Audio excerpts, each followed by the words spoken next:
Bon, je vais vous parler d'une patiente. Monique, 65 ans, mange super sain, fait sa marche tous les matins, et un jour, paf, elle débarque aux urgences avec une arythmie cardiaque. Jean-Pierre, je t'en prie. Tu commences encore par une anecdote dramatique au lieu de poser un cadre scientifique rigoureux. Attends. La cause de son arythmie, c'était le pamplemousse.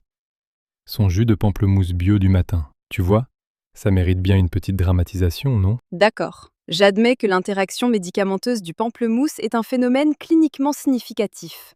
Mais il convient de contextualiser correctement avant d'alarmer les auditeurs. C'est exactement pour ça qu'on est là. Parce que les fruits, tout le monde pense que c'est bon pour la santé. Et bah après 50 ans, faut nuancer quoi. Effectivement. Nous allons examiner aujourd'hui 5 fruits dont la consommation peut présenter des risques spécifiques après 50 ans. Cela ne signifie nullement qu'il faille les supprimer définitivement. Voilà, c'est pas un régime zéro fruits, c'est juste savoir ce qu'on fait. Il y a 2 fruits dans le lot qui vont vous surprendre vraiment, croyez-moi. Les interactions pharmacologiques et les charges glycémiques constituent des enjeux de santé publique sous-estimés pour la population senior. Commençons par le pamplemousse. Le pamplemousse, ou le jus, c'est pareil, c'est le champion toute catégorie des interactions avec les médicaments. Et ça, franchement, je vois peu de gens qui le savent vraiment. Il est vrai que la majorité des patients ignorent cette interaction. La littérature scientifique documente néanmoins ce phénomène depuis les années 90. Bah justement, ça fait 30 ans qu'on le sait, et les gens continuent à avaler leurs comprimés avec un grand verre de pamplemousse. C'est dingue, quoi. Le mécanisme est le suivant.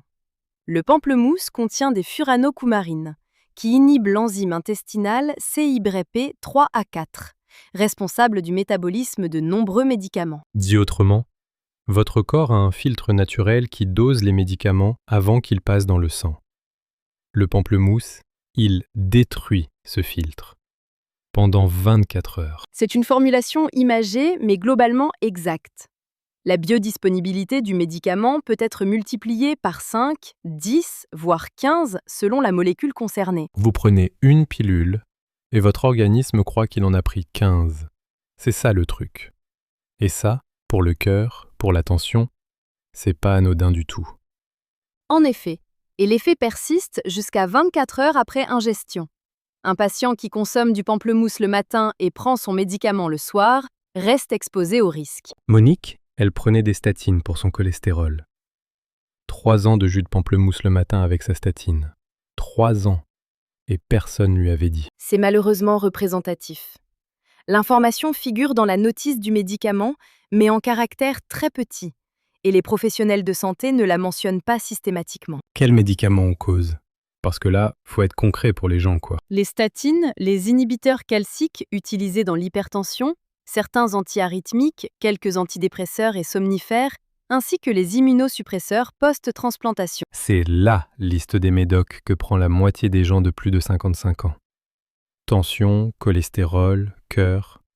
Bah voilà le problème. Statistiquement, vous n'exagérez pas. La prévalence de ces traitements dans la population de plus de 50 ans est effectivement très élevée en France. Du coup, qu'est-ce qu'on dit aux gens? On supprime complètement le pamplemousse? Parce que ça va pas plaire, ça. Surtout aux Méditerranéens de la salle. Non, la suppression totale n'est pas systématiquement nécessaire. Il convient en premier lieu de consulter son médecin ou pharmacien pour vérifier la compatibilité de son traitement avec le pamplemousse. Et d'ailleurs, le pharmacien, c'est gratuit, c'est accessible. Il est là pour ça. Montrez-lui votre ordonnance et demandez-lui direct, pamplemousse ou pas? C'est un conseil tout à fait pertinent. Et j'ajoute, qu'il s'agisse du fruit, du jus frais, du jus en bouteille ou d'un smoothie, le risque est identique. La forme ne change rien. Même une petite tranche?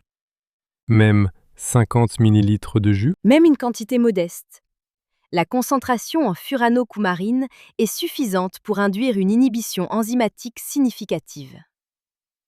Passons maintenant au deuxième fruit, tout aussi surprenant. La banane. Et là, j'entends déjà les gens qui disent « Mais enfin, la banane c'est hyper sain ». Eh ben, pas toujours mon ami. Jean-Pierre, évitons la caricature. La banane reste un aliment nutritionnellement intéressant. Le risque est spécifique à certaines populations et certaines associations médicamenteuses. T'as raison, mais quand même. Pour les gens qui prennent certains médicaments pour le cœur ou les reins, la banane peut devenir un vrai problème. J'ai vu ça en cabinet. Effectivement. Le mécanisme implique la teneur élevée en potassium de la banane et le déclin physiologique de la fonction rénale liée à l'âge. Les reins, après 50 ans, ils fonctionnent moins bien. C'est normal, c'est l'âge. Mais du coup, ils éliminent moins bien le potassium. Et la banane, elle en est chargée. Et si l'on y ajoute des médicaments qui eux-mêmes favorisent la rétention potassique, IEC, sartone, spironolactone, le risque d'hyperkaliémie devient cliniquement pertinent. L'hypercalie quoi? Trop de potassium dans le sang. Et trop de potassium dans le sang, le cœur, il aime pas ça. Troubles du rythme, faiblesse musculaire, dans les cas graves. Arrêt cardiaque dans les formes sévères, oui. Il est important de ne pas dramatiser, mais le risque est réel pour les patients atteints d'insuffisance rénale chronique. Et c'est sournois, parce que les reins, ça se plaint pas. Vous pouvez avoir perdu 40% de votre fonction rénale et vous sentir parfaitement bien. C'est le problème. C'est rigoureusement exact. La symptomatologie clinique de l'insuffisance rénale chronique n'apparaît généralement qu'à des stades avancés de détérioration fonctionnelle. Voilà. Donc si vous avez un traitement pour la tension, pour le cœur, demandez à votre toubib de vérifier vos reins. Une prise de sang, c'est vite fait. Le bilan rénal annuel, créatininémie et DFG estimé, est effectivement recommandé pour toute personne de plus de 65 ans ou présentant un facteur de risque cardiovasculaire. Et si les reins sont OK, la banane c'est bon?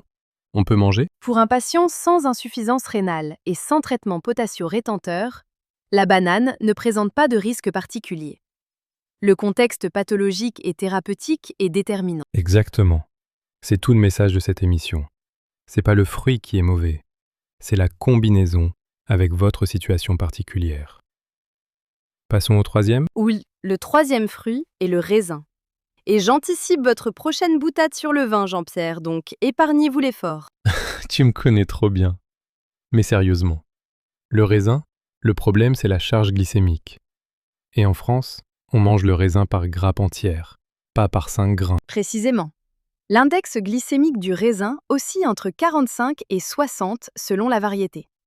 Mais la charge glycémique d'une portion habituelle est considérable. 200 grammes de raisin. Ce que mange n'importe qui assis à table, c'est 34 grammes de sucre. C'est autant qu'un canette de soda. Je te jure, c'est vrai. C'est exact. Et ce sucre à absorption rapide entraîne un pic insulinique suivi d'une hypoglycémie réactionnelle. Pour un pancréas de 55 ans déjà en difficulté, c'est une contrainte supplémentaire. Et c'est ça qui explique le coup de barre de l'après-midi. On se dit, j'ai mangé léger, j'ai pris du raisin en dessert, mais 2 heures après, on s'endort sur le canapé. Ce phénomène est effectivement attribuable aux fluctuations glycémiques postprandiales. Le patient l'interprète comme une fatigue liée à l'âge, alors qu'il s'agit d'une dysrégulation glycémique. Et voilà le truc. Les gens vieillissent pas forcément. Ils mangent juste mal. Ou en tout cas, ils mangent des trucs qui leur conviennent plus de la même façon qu'avant. C'est une observation pertinente. La physiologie du métabolisme glucidique se modifie significativement après 50 ans. Ce qui était bien toléré à 30 peut devenir problématique à 60. Alors le raisin, on le jette? Non. Mais on change les règles. Pas à jeun, pas seul. Avec du fromage, avec des noix. Une petite portion. Et de préférence, les variétés foncées. Les variétés sombres présentent en effet une teneur supérieure en anthocyanes aux propriétés antioxydantes et une charge glycémique légèrement inférieure. Un détail nutritionnellement significatif. Et pour les diabétiques, ou ceux qui sont en prédiabète, consultez votre médecin avant de manger du raisin régulièrement. C'est pas une blague. Ça peut vraiment changer vos glycémies. Le prédiabète touche approximativement un adulte sur 10 en France, dans la tranche d'âge 50 à 70 ans. Et la plupart l'ignorent, faute de dépistage systématique. 1 sur 10. C'est énorme quand même. Et ces gens-là, ils mangent du raisin tranquillement en pensant qu'ils font du bien à leur santé? C'est là où l'information change tout. Précisément. L'éducation thérapeutique et la sensibilisation nutritionnelle constituent des enjeux de santé publique majeurs. Revenons à notre liste. Nous avons encore 2 fruits à aborder. Et les 2 qui restent, je vais pas vous mentir, c'est là où moi-même j'ai eu des surprises en lisant la littérature. Le quatrième est vendu comme un super aliment pour le cœur. Un super aliment dont les propriétés sont effectivement documentées, mais dont la consommation pose des problèmes spécifiques pour les patients sous anticoagulants. C'est une nuance importante. Et le cinquième? Le cinquième, c'est un fruit qu'on mange depuis l'enfance, qu'on donne aux gosses, qu'on met en tarte, en confiture. Et il a un petit secret qu'on ne connaît pas. Ses interactions avec les anti-agrégants plaquettaires et sa teneur concentrée en certains composés bioactifs méritent effectivement une attention particulière après 50 ans. Les fruits secs aussi. Pruneaux, abricots secs, raisins secs. Ils entrent dans cette catégorie. Et là, les gens pensent diététique, digestion, santé. Eh ben c'est plus compliqué que ça. Les fruits secs constituent en effet une forme concentrée. La déshydratation élimine l'eau, mais concentre tous les sucres et composés actifs dans un volume beaucoup plus petit. T'imagines, 5 pruneaux frais deviennent un seul pruneau sec. Tout le sucre, tout ce qu'il y a dedans, dans un tout petit machin. Et les gens en mangent une poignée. Ce phénomène de concentration est particulièrement pertinent pour les patients diabétiques ou prédiabétiques, qui consomment souvent les pruneaux comme aide à la régulation intestinale. C'est le paradoxe. Le pruneau, ça aide le transit, c'est vrai. Mais la charge en sucre, si on ne fait pas attention à la quantité, ça peut poser problème. Tout est dans le dosage. Il convient de noter que la recommandation n'est pas l'abstinence, mais la modération éclairée. 3 à 4 pruneaux préalablement trempés dans l'eau constituent une quantité raisonnable. Tremper dans l'eau. Ça réduit la charge glycémique, ça les ramollit, et surtout, l'eau de trempage, on la jette. Les sucres qui ont migré dans l'eau partent avec. C'est un conseil traditionnel dont certaines études suggèrent une réduction de la charge glycémique de l'ordre de 20 à 25%. Pragmatiquement efficace donc. La suite, très prochainement. Alors, on attaque le quatrième fruit, la mangue. Et là, franchement, moi le premier, je la mangeais tranquille en me disant que c'était un super aliment. C'est les magazines qui nous ont mis ça en tête. La mangue présente effectivement des propriétés nutritionnelles intéressantes. Vitamine C, bêta-carotène, antioxydants. Mais 2 problèmes spécifiques émergent pour la population de plus de 50 ans. Le premier, c'est la charge glycémique. Parce que l'index glycémique de la mangue, 51, 56 selon la variété, ça paraît pas catastrophique. Mais la portion, elle est énorme. 200 grammes de mangue, une portion tout à fait habituelle, apporte environ 37 grammes de glucides à absorption rapide, ce qui constitue une charge glycémique considérable. En hiver à Paris, on bouge moins qu'un surfeur à Tahiti. Du coup, ce sucre de mangue, on va pas le brûler de la même façon. C'est tout le problème de l'alimentation exotique, hors contexte. C'est une observation pertinente sur le contexte d'activité physique. Mais le second problème est encore plus spécifique. La mangue contient de la vitamine K en quantité notable. Et la vitamine K, ça pose problème avec la warfarine? L'anticoagulant classique qu'on prescrit pour la fibrillation atriale, les valvules, les thromboses. Des milliers de patients en France. Exactement. La vitamine K favorise la coagulation sanguine, tandis que la warfarine vise précisément à l'inhiber. La consommation de mangue perturbe l'équilibre thérapeutique, mesuré par l'INR. Et si l'INR déraille? Trop bas, c'est un caillot. Trop haut, c'est une hémorragie. Les deux sont graves.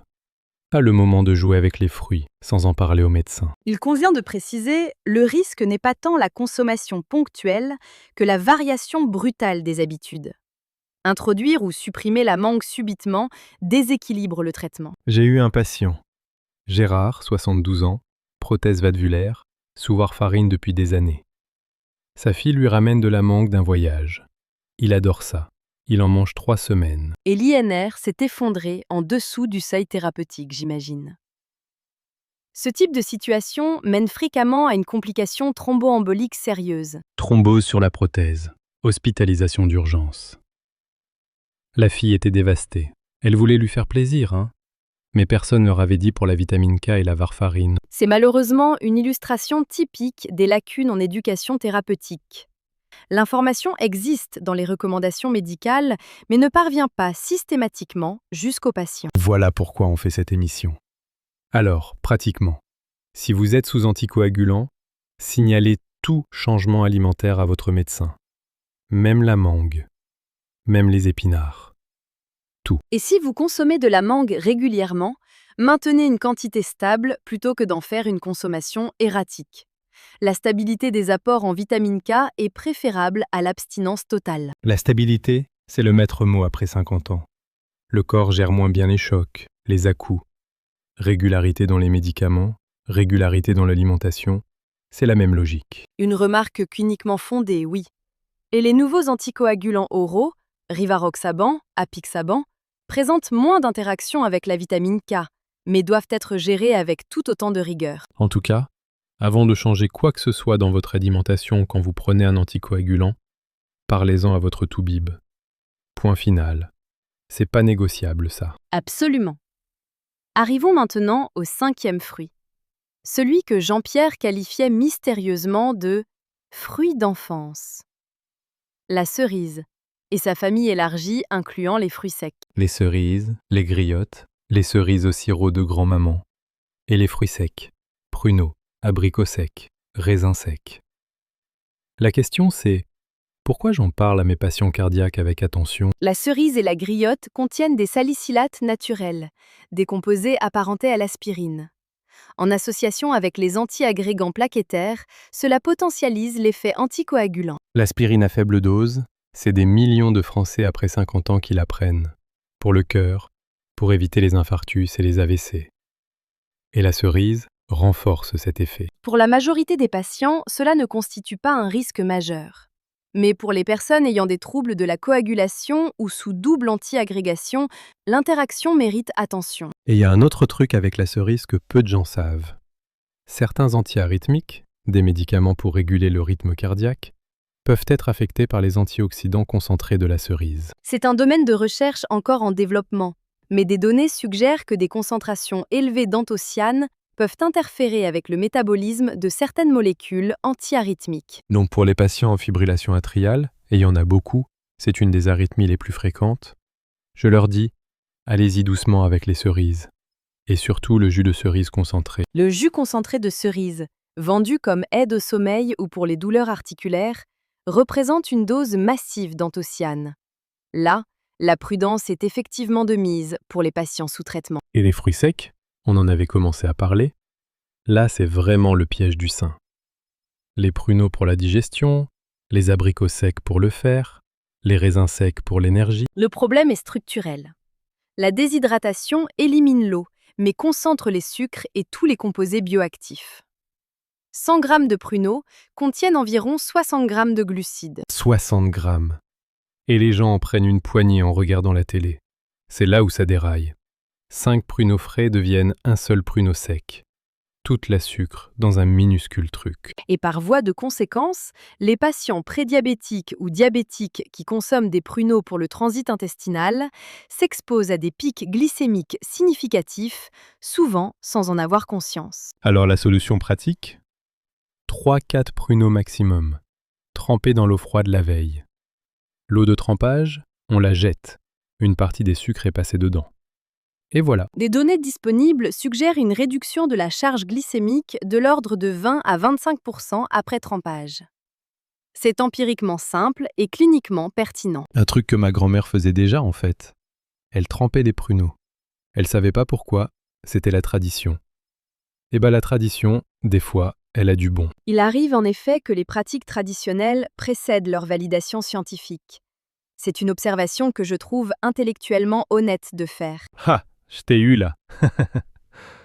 Bon, récapitulons tout ça parce que là on a couvert beaucoup de terrain et les gens méritent une synthèse claire. En effet, premier fruit, le pamplemousse.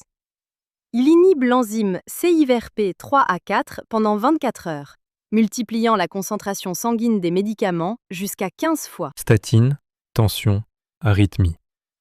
Si vous prenez ces médocs, demandez à votre pharmacien si le pamplemousse est compatible. C'est le conseil le plus simple et le plus important de l'émission. Deuxième fruit, la banane. La fonction rénale déclinant physiologiquement avec l'âge, associée à des médicaments potassio-rétenteurs, peut conduire à une hyperkaliémie aux conséquences cardiaques sérieuses. Bilan rénal annuel après 65 ans, ou plutôt si vous avez de l'hypertension ou du diabète. Une prise de sang, c'est rien. Et ça vous dit si vos reins gèrent le potassium. Troisième fruit, le raisin. Sa charge glycémique réelle par portion habituelle est comparable à celle d'un soda. Consommation après un repas protéiné, portion inférieure à 100 grammes, variété sombre de préférence. Quatrième, la mangue. Vitamine K contre warfarine. L'équilibre de l'INR peut être compromis. Stabilité des apports, information de votre médecin, contrôle plus fréquent si vous changez vos habitudes. Cinquième, la cerise, ses dérivés et les fruits secs, salicylate potentialisant les antiagrégants, possible interaction avec certains antiarythmiques, charge glycémique concentrée dans les fruits secs. Et le message global, je veux pas que les gens sortent avec la trouille des fruits, c'est après 50 ans, ce qu'on mange et ce qu'on prend comme médicament, ça forme un système. C'est la formulation que je retiens. La polypharmacie associée aux modifications physiologiques liées à l'âge modifie profondément le rapport entre alimentation et santé. Ce n'est pas alarmiste, c'est factuel. Et c'est pas une raison de plus manger de fruits, au contraire. C'est une raison de manger les bons fruits, dans les bonnes quantités, avec les bonnes informations. La peur n'est pas un outil thérapeutique efficace. La connaissance et la conscience, si.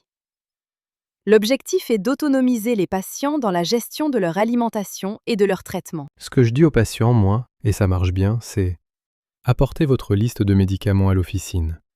Le pharmacien sait exactement quels aliments peuvent interférer. Le pharmacien est en effet une ressource sous-utilisée en France.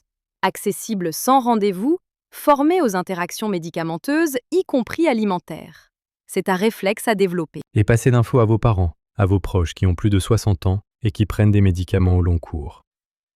Cette information peut changer des choses concrètement pour eux. Le partage d'informations au sein de l'entourage familial constitue un vecteur de santé publique considérablement efficace et malheureusement négligé dans les politiques de prévention actuelles. Camille, j'ai une question perso pour toi. Toi, qu'est-ce que tu manges comme fruit? Maintenant que tu m'as tout expliqué là, je suis curieux de savoir si tu appliques tout ça à toi-même. Je consomme principalement des fruits de saison et locaux. Pommes, poires en automne et hiver, petits fruits rouges en été. Je limite les fruits exotiques pour des raisons à la fois nutritionnelles et écologiques. Écologique et médical, voilà Camille dans toute sa cohérence. Moi pareil, depuis que je connais tout ça. La pomme est devenue ma meilleure amie.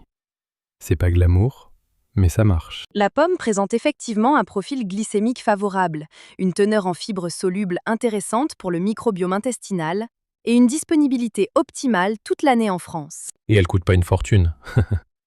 Bon, soyons sérieux 2 secondes. Un avertissement important pour nos auditeurs qui voudraient agir sur ce qu'on a dit aujourd'hui. Il est impératif de préciser. Ces informations constituent un apport éducatif, non une prescription médicale.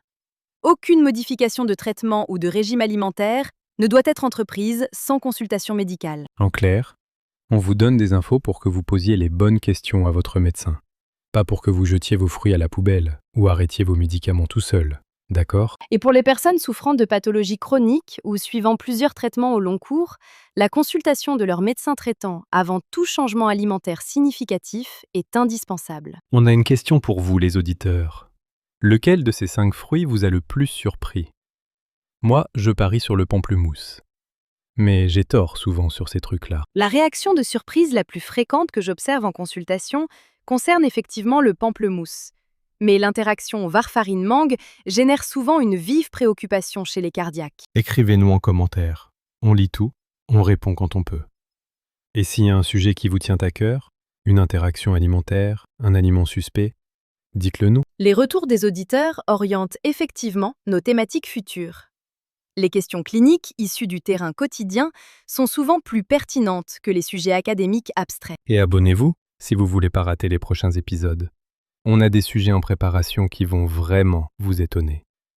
Des trucs qu'on croit sains et qui... c'est compliqué. Nous aborderons prochainement les compléments alimentaires largement consommés après 50 ans et dont l'interaction avec les traitements chroniques est fréquemment sous-évaluée. Les compléments. Voilà un sujet où il y a beaucoup de boulot. La vitamine D, le magnésium, les oméga 3, tout ça interagit avec des médicaments. Et personne ne dit clairement. C'est précisément pourquoi nous en parlerons. L'automédication par complément alimentaire est un phénomène croissant qui mérite une analyse rigoureuse et accessible. En attendant, Mangez des fruits, mais des fruits avertis. Posez des questions à votre médecin, à votre pharmacien.